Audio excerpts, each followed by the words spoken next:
Let me just give you 5 quick items to make sure that you get the maximum result. Real simple. I'm going to do it real quick because we got to finish. The difference in people, the difference in performance, the difference in the final result, the outcome, is it usually dependent upon skill? Is that what makes one person better than another, yes or no? How many have seen someone with unbelievable innate skill get wiped out by an athlete, a person, a business individual who clearly had less skill? How many have seen this happen? Say aye. It's our ability to maximize. We said on day 1, leaders are what transform organizations. You want to grow this company, you want to transform this company, leaders do it. A leader doesn't mean everybody else follows you. It just means that you have a higher what? A higher standard than anybody else does. What'll make you the leader is when you have a higher expectation, not of other people, anybody can do that, of whom? Of yourself. So if you want to know what does it take to take things to the highest level, what's going to take to change my business permanently, not temporary, you can go home and you can install some of these strategies, skills, tactics, tools, insights, and see a significant change. But if that change is going to be a lasting company of value that keeps growing, then the things you've learned here have to become the standard for your organization, not something you did for a period of time. Whenever you look at somebody and say, why are they more successful than anybody else? It's always because of step 1, they've raised their standard. If you go back home and you want to change your life in any way, personally, professionally, or your company, as boring as it sounds, as stupid as it ain't it sounds, you might say, I spent all this time, this energy, this money, and you're going to tell me to raise my standards? Yes. Because even though that's not sexy, it is the only thing that creates lasting change. You can go on a diet and you can lose weight, but what will that person eventually do? They'll go where? Back, unless they raise their standard. Now that sounds so trite and stupid and positive thinky or old school. But the truth is, it's the truth. So maybe I can language it in a way that's more compelling to you or more simple. What does it mean when we say raise our standards? It means you turn your shoulds into musts. The difference in people is that they turn their shoulds into musts. The things that you used to say I should do, you do your shoulds when it's convenient, when it's comfortable, when it goes your way. But when something is a must, not to other people, but a must to you, do you find the way to get it done, yes or no? So the difference in people is what's their must, or another word for that is what's their standard. Every person in this room right now, our bodies are a reflection of our physical standards. They are not a reflection of our desires. Most people have a desire for more energy or a better body or a stronger body or a more fit body. We don't get our goals, we get our musts. The ones that are the musts become how you are. And guess what? It shows up in your rituals. When it's a must, you have different rituals, different things you do consistently when you must have your body a certain way than you should or you'd like to or you ought to. How many follow what I'm talking about here? Say aye. So whether we want it or not, the only way to change your body long term is change what the must is for you. Now, I'm not telling you what it should be. Who the hell am I? I'm just saying maybe it's time for you to take a look. Because many times you set the standard a long time ago, or you lost the standard completely because most of us base our standards by our environment. Who you spend time with is who you tend to become. So if everybody around you is gaining a little weight, or everybody around you is, constantly tired, after a while, even if you had high energy, you don't want to make fun of them or tease them or make them feel bad. So gradually, subconsciously, you lower your own standard just a little bit. And that little bit is that old metaphor, overused but true. You take a frog and put him in boiling water, what's he going to do? Jump right out. But if you put him in and turn the water up real slowly, over time, it'll boil to death. That's most people's lives, isn't it? And it's usually because you haven't remembered the power of who you spend time with. Who you spend time with is who you become. So one of the things that's great about this 5 days is you found people from all over the world who are all absolutely committed to go day and night, night and day, literally, sometimes with food, sometimes without, but whose standard was, I am here to maximize who I am, what I'm about, what I'm going to take home, what I'm going to create. That raises your game. Remember, play against somebody you're better than, your skills are going to go down. Play against somebody better than you, just to stay on the court, the game has to go up. Want to change your life? Raise your standard. Want to raise your standard the most? Get around where it's better. Surround yourself with people playing the game much higher than you are. So just to be around them, your game has to rise. That's part of what we try to do. When we come into a company, we create that by raising the standard amongst them. Or you got to do it by yourself, but you got to do it. How many agree with me on this? Say I. And it starts with whom? It starts with us. So raise the standard. I remember when I met Michael Jordan for the first time, and it was while he was still with the Bulls. And I asked him, I got a chance to do some coaching, a bunch of people, and I think I introduced him because of this. And I said, Michael, I said, how is it you do this? I mean, you're the best that's ever lived at this stage. Got to ask the same question of Wayne Gretzky. And interesting, Wayne Gretzky, I had read someplace and he gave me the same answer. I asked him the same thing. You're not the fastest. You're not the strongest. You're not, you don't, how is it you're the great one when you're not the fastest, the strongest, the quickest? And he said, well, Tony, I appreciate the compliment, but he said, I think one of my advantages is most people skate to where the puck is, and I skate to where the puck is going. The power of what? Anticipation. He knows the pattern. With Jordan, his standard was, I asked him, he said, Tony, everybody, I said, what makes you the best? Is it natural ability? Is it talent? Is it skill? Is it God-given? Is it strategy? What is it? He said, Tony, I think I can say this to you without it sounding like hyperbole. He said, I have got unbelievable natural skills. But he said, study my history and you'll know why I am who I am. I did not make the high school varsity team when I was a sophomore in school. High school, I got cut. He said, I had a lot of natural talent, but the greatest gift of my life was a coach who said, you're not on the team. And I looked at him, I laughed at him. I said, you got to put me on the team. I'm the most talented guy out there. He said, no, you're not. He said, you have a lot of natural talent, but you have no heart, no absolute commitment, no real drive. You're not on my team. And it just crushed him. And finally he negotiated and he said, look, you want to be on my team next year? Simple. Meet me every morning before school for a one-on-one practice, and I'll take this raw talent and I'll teach you discipline. I'll show you how to raise your standard. And if you show up the whole year, I'll guarantee you a spot next year. And if you don't, probably the same outcome's going to happen when you try out next year. He couldn't believe it. And guess what? Most people don't know. Michael Jordan got up every morning and drilled and drilled and drilled and didn't get to be on the team. And next year he was on the team, and he was not only good, he was great. Guess when his career exploded? When he lost again, championship to Detroit. And he was on the bus. He said he was crying in the back of the bus, physically crying, pissed off at all the other players that they hadn't done their job. And something inside of him snapped and realized, crying, whining, blaming everybody else is not the problem. I need to raise my... Because he realized that's what did it for him originally. And you know what he did that year? He lifted weights like never in his entire life. He decided he was going to dominate every person, every floor, every place, every spot in the country. He's going to be stronger than anybody.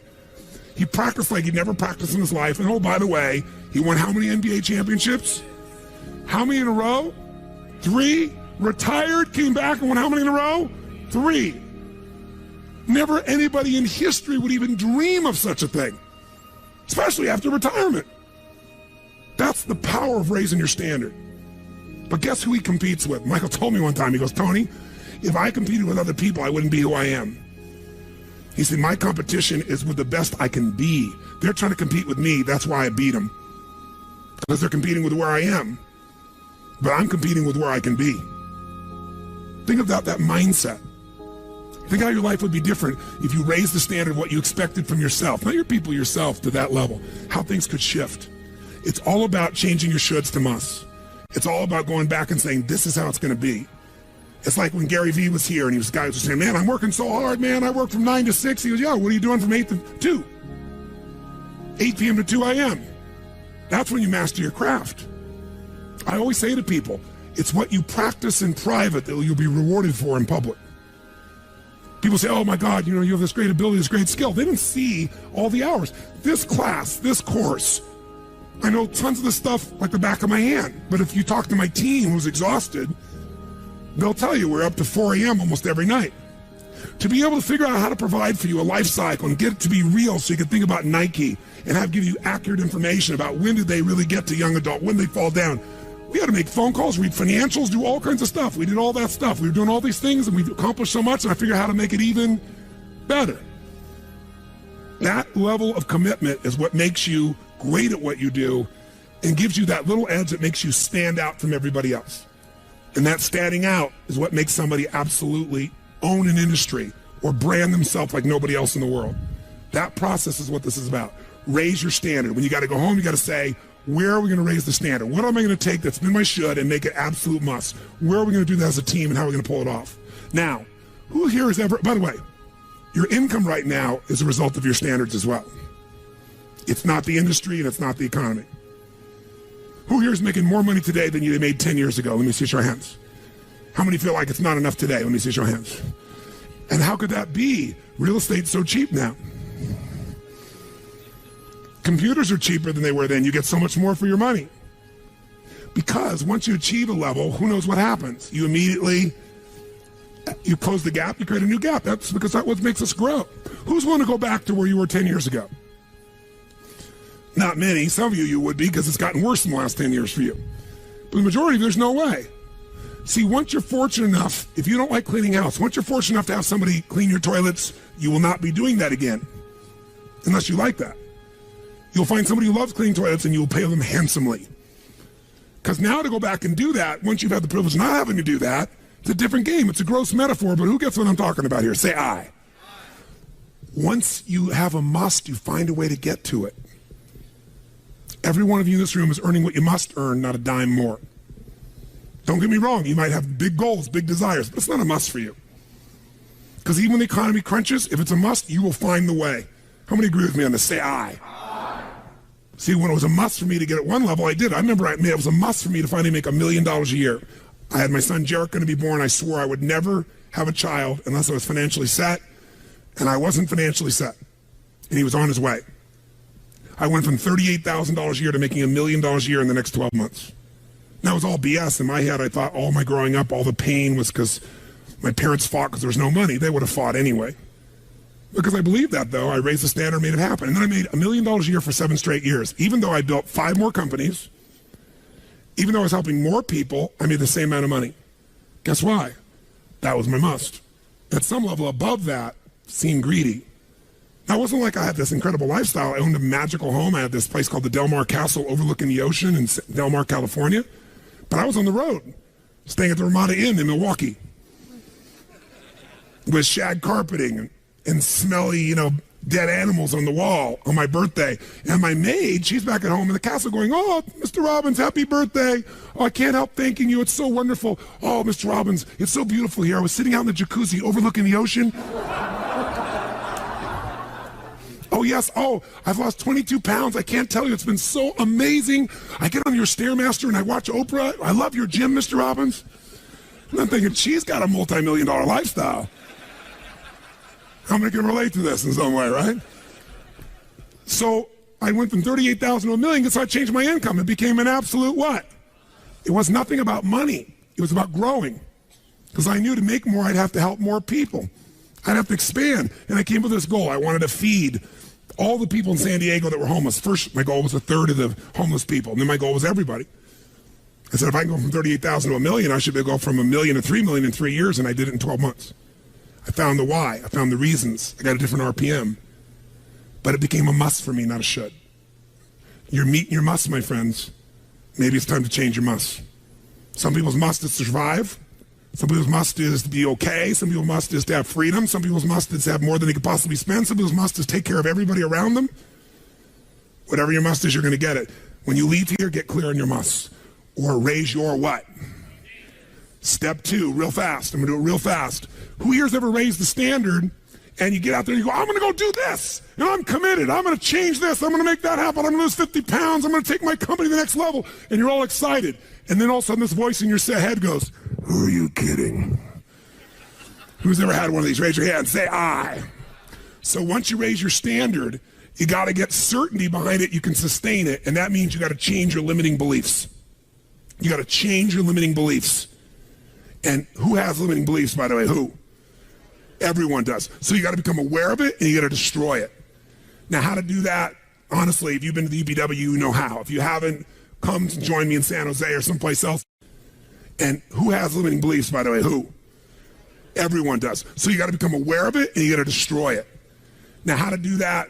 Honestly, if you've been to the UPW, you know how. If you haven't, come to join me in San Jose or someplace else and come through the experience. When you change your limiting belief, everything changes. Because as you believe, so is it done unto you. If you believe you're right or you believe you're wrong, you're right. Because whatever you're certain about, you find a way to support it. I always teach people to exercise. Try this. And if you know it, do it fresh. Look in this room real fast for everything that's brown in this room. I'm going to give you a test. What's brown? Quick, look for brown, look for brown, look for brown. Brown hair, brown clothing, brown. Close your eyes. Tell me everything you saw in this room that's red. Raise your hand if you see more brown in your head than red and say I. Open your eyes. Now look for red. Look for red. Look for red. Look for red. Look for red. Look for red. Look everywhere for red. Look for red. Raise your hand if you found more red this time. Raise your hand. Say I. Why? Because you're looking for it. Because whatever you focus on, you'll find. In fact, you'll find stuff that's not there.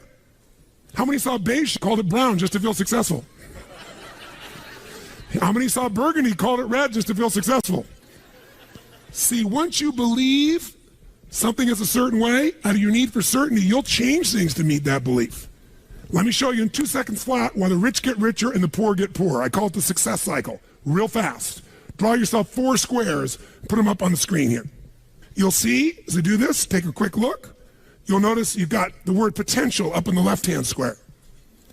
Up in the right-hand square is the word action. Bottom right is the word results.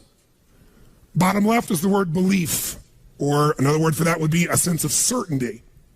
Potential, action, belief, results. And notice there's arrows in a clockwise fashion where they just keep feeding each other over and over and over again. So again, it's potential, action, results, belief, or another word for that would be certainty. Now, did you ever notice how rich people tend to get richer and poor people to get poorer? And I don't just mean rich in financial terms. I mean people that are rich emotionally. Do you ever notice how happy people tend to get happier?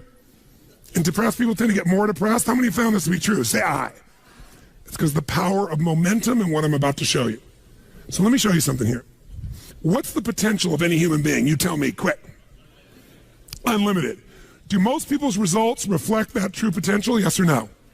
No way. Why? Because most people aren't taking enough what?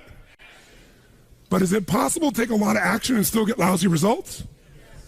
What if you got a salesman that works for you and they walk out and they knock on 100 doors and they say, you wouldn't want to buy anything from me, would you?